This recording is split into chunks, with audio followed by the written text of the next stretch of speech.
I see the red light is on. Go ahead, Colin. I'm not used to speaking publicly this early in the morning, but I'm going to give it a whirl.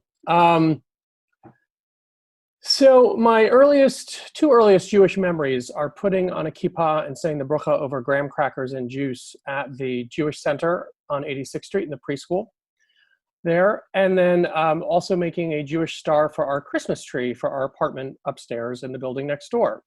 My parents were both raised in Reform Jewish households, but it was the late 60s, and that's where we were. By the early 70s, my parents were finding themselves separately in the Bay Area, where I like to say organized religion went to die in those days. Let's just say I had no Jewish engagement out there from 2nd through 5th grade, other than placing a Jewish star on top of our Christmas tree every year. Oh, and my mother was co-authoring The Jewish Woman in America with Paula Hyman then, but other than knowing she was a struggling grad student typing all night, I didn't really know what she was up to. Fortunately, my mom's graduate work brought her back east when I started 6th grade. I began attending various family seders and cousins' bar and bat mitzvahs, and declared on the way home from one at age 11 my interest in having my own. In my mother's version of the story, she nearly drove off the road. Not true. Settled back home in Cambridge, my mom learned that Harvard Hillel Children's School was starting up their first B'nai Mitzvah program with a cohort of unschooled 10 to 12-year-olds. It so happened the school was then run by Everett Fox and not yet Rabbi Sherry Kohler Fox, and our Holocaust study was delivered by a Harvard historian. So you can imagine the kind of spiritual, communal, and intellectual experience that was formed around my DIY bar mitzvah in 1979. I had to admit, consciously at least, God wasn't part of the story, and prayer was a task which led me to the familial, social, and communal nourishment I sought as an awkward middle schooler. I'm sure it's no coincidence that at this time I became aware of my interest in boys, and didn't know much other than that it made me different in a way that could separate me when I yearned to belong. For the benefit of better public high school option, I moved back to my dad's in the Bay Area. He refused to purchase tickets for high holidays on the principle. I wasn't out yet, but I was sufficiently unthreatening that every Jewish girl's mother adored me, and I was thrilled to use this currency to get invited to high holiday services with other families, to get into the Jewish communal space, which I was missing. When I arrived at Yale in the fall of 1984, 6 of my 8 suite mates were Jewish, and 1 was my first crush. That was fleeting, and 2 of the others came out long after I did. But ultimately, my core social circle was swarming with Jews from the Northeast, Chicago, Atlanta, and Cleveland. And while I was actively pursuing all the right girls, I was well aware of and soon secretly second lifing with the cool artsy kids, AKA the gays. My sophomore year was fully doubled. I was dating and or going home for seders and high holidays with various straight women and friends, and I was secretly dating men and attending late night queer dances. I was clearly getting what I needed out of both lives, but they weren't merged yet. Junior year brought my first big gay heartbreak, and I had to come out to my closest friends to get the support I needed. I was truly fortunate. They were all amazing. And my Jewish friends still brought me home to their family seders, and I began to sense that some of the Jewish moms seemed to know something was going on with me. By graduation, my college life was unified, though I was still straight to my family. When I moved to New York after school, I was ready to explore my gay life and connected with some grad school friends who'd already settled in the city.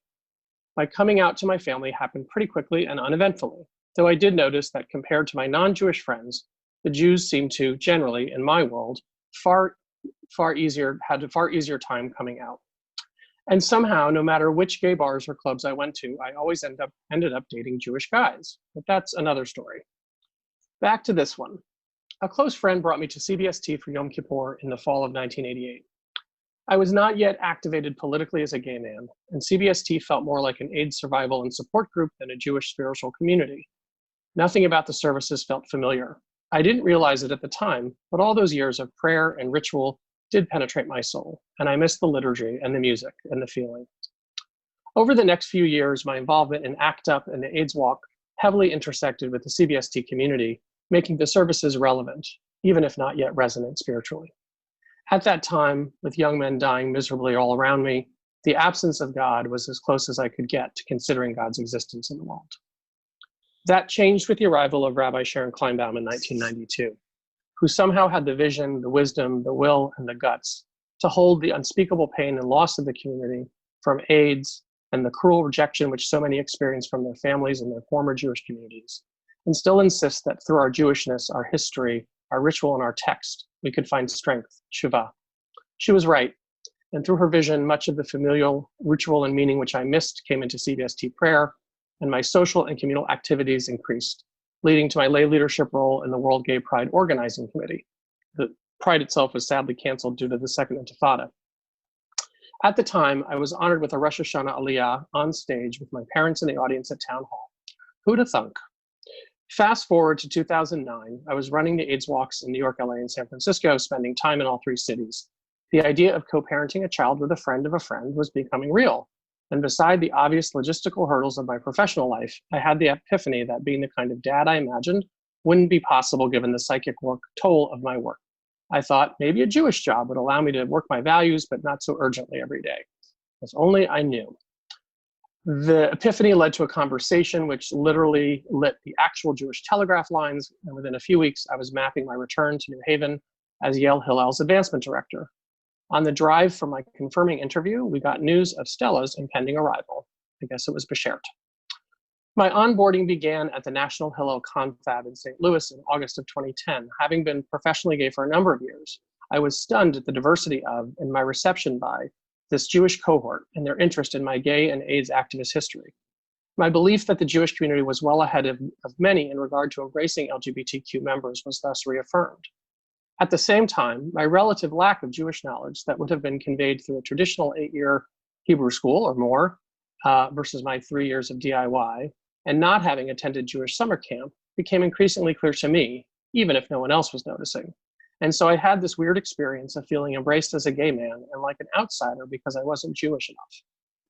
Once I settled back on campus and met hundreds of students, alumni, and their families from every walk of life, I began to center myself within the vast Jewish orbit. Fast forward, Stella was growing up, New Haven commute was a pain, and the Jewish Museum job allowed me to continue my Jewish professional journey in New York in a very gay-friendly sector. After 3 years, though, it was time for a change. And a friend, some of you may know, remember Arthur Rubin and Barbara Glassman, of course. Arthur said, hey, BJ's looking for an executive director. A synagogue, I thought?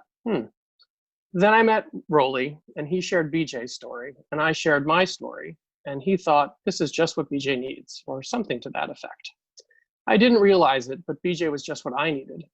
Raising my daughter Jewishly in this community has been such a blessing, and having all the time in the world to find my way into BJ's spirituality has been enormously enriching, in good times and in the many truly awful times we've been through in recent years.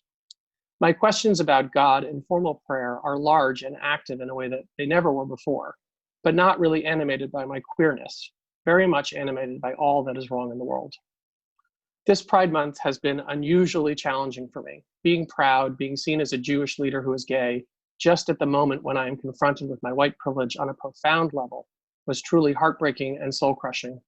Having the chance to explore this tension with Rolly and Felicia, with my colleagues in this community, has truly been a blessing, and it has affirmed so much of what I've always wanted to know and to believe about my Jewishness and Judaism.